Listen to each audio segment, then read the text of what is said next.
For the rest of this section, I'll be going over extracellular matrix proteins, which give tissue their structure. Collagen is the most abundant protein in the body, and it's made of 3 helical proteins that form a triple helix. There are 4 main types of collagen, which are different in the structures of the alpha helices that make up the triple helix.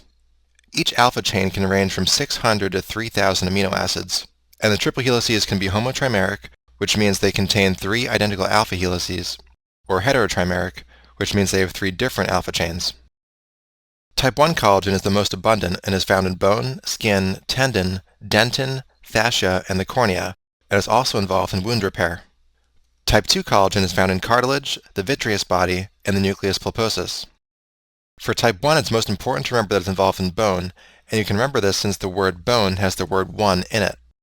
Similarly, type 2 is most important for its role in cartilage, which you can remember using the word cartilage.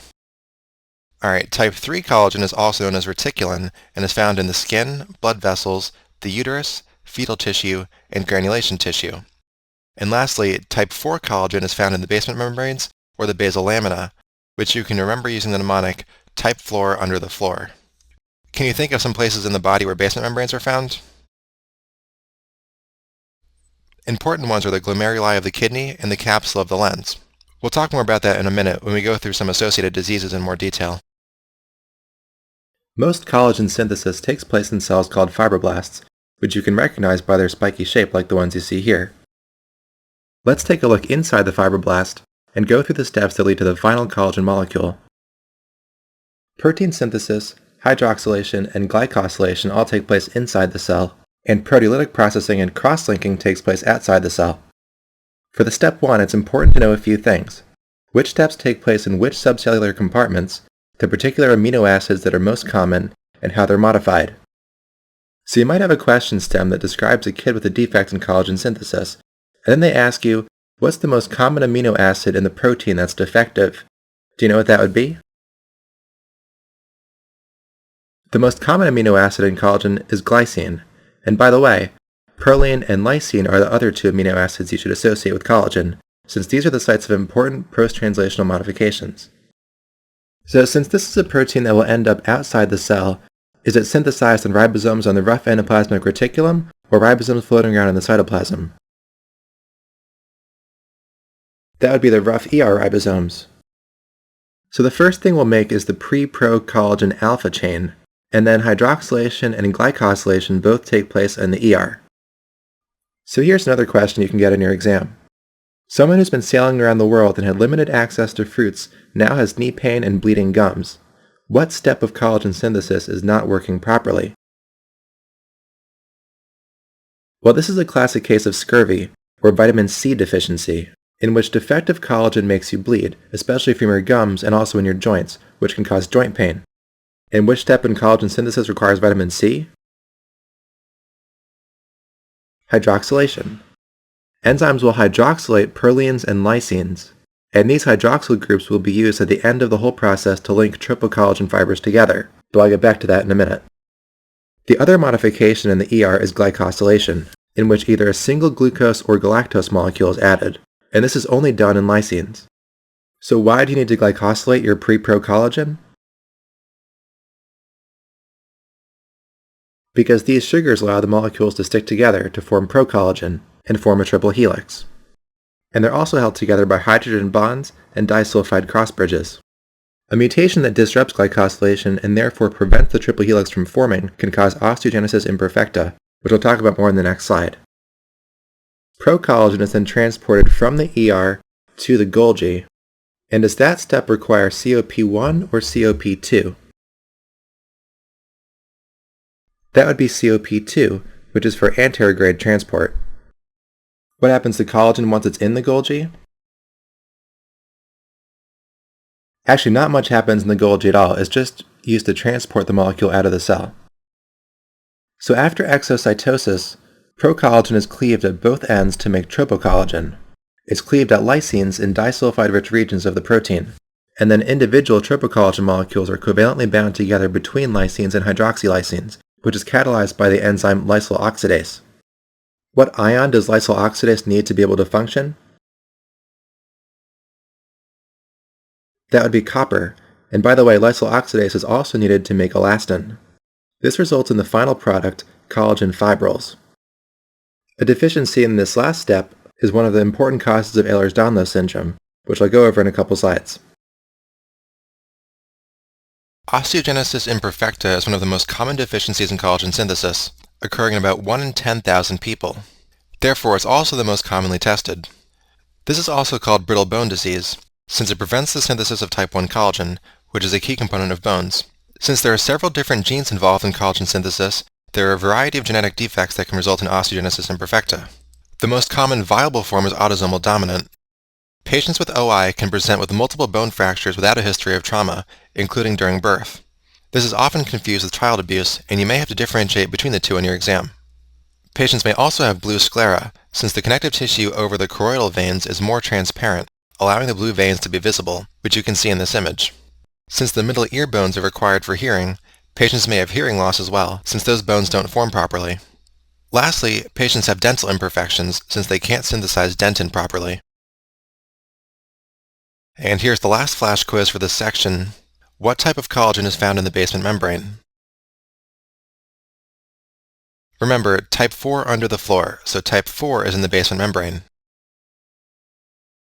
Collagen defects can also cause Ehlers-Danlos syndrome.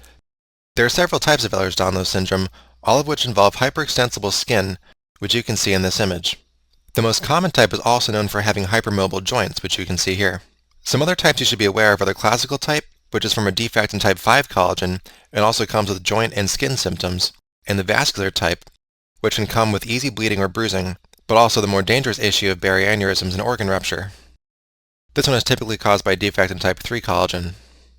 Depending on the specific mutation, these can be either autosomal dominant or recessive. I wouldn't worry too much about the genetics or the type of collagen for Ehlers-Danlos, since there are so many different types with different etiologies. But you should be familiar enough with the symptoms that if you see hyperextensible skin in a question, and they're asking you what type of vascular pathology you should be concerned about, think of barrier-aneurysms. Next, we have Menkes disease, which kind of indirectly affects collagen. Menkes disease is caused by a defective gene called ATP7A on the X chromosome, so this is an X-linked recessive disease, and it's extremely rare, only affecting about 2 or 3 people out of a million. This gene codes for an ATP-dependent copper transporter, which is found in most tissues including the small intestine, where it helps absorb copper from the diet. So ultimately, this will look kind of like copper deficiency, and enzymes that require copper won't be able to work very well. So what's the enzyme in collagen synthesis that requires copper? I'll give you a hint. It's used to cross-link triple collagen triple helixes to make collagen fibrils. This would be lysyl oxidase, and this is why a defect in a copper transporting protein causes collagen deficiency. The first signs and symptoms will be soon after birth, and you might see seizures, weak muscle tone, growth retardation, and blue sclera, like in osteogenesis imperfecta, and later you'll see intellectual disability and what is often described as kinky hair, although I would describe it as kind of a sparse and fuzzy looking hair. You can actually treat this by injecting copper into the patient, although that only partially helps. Since this has an onset during infancy, it's important that you diagnose it and start treating as soon as possible to prevent the developmental problems. And the last thing to cover in the cellular section of biochem is elastin. As its name suggests, elastin is an elastic protein, and it's found in anything that needs to be stretchy, like the skin, lungs, large arteries, elastic ligaments, and vocal cords. It's kind of similar to collagen in that they're both rich in proline and glycine, but it does not have hydroxyproline or hydroxylysine.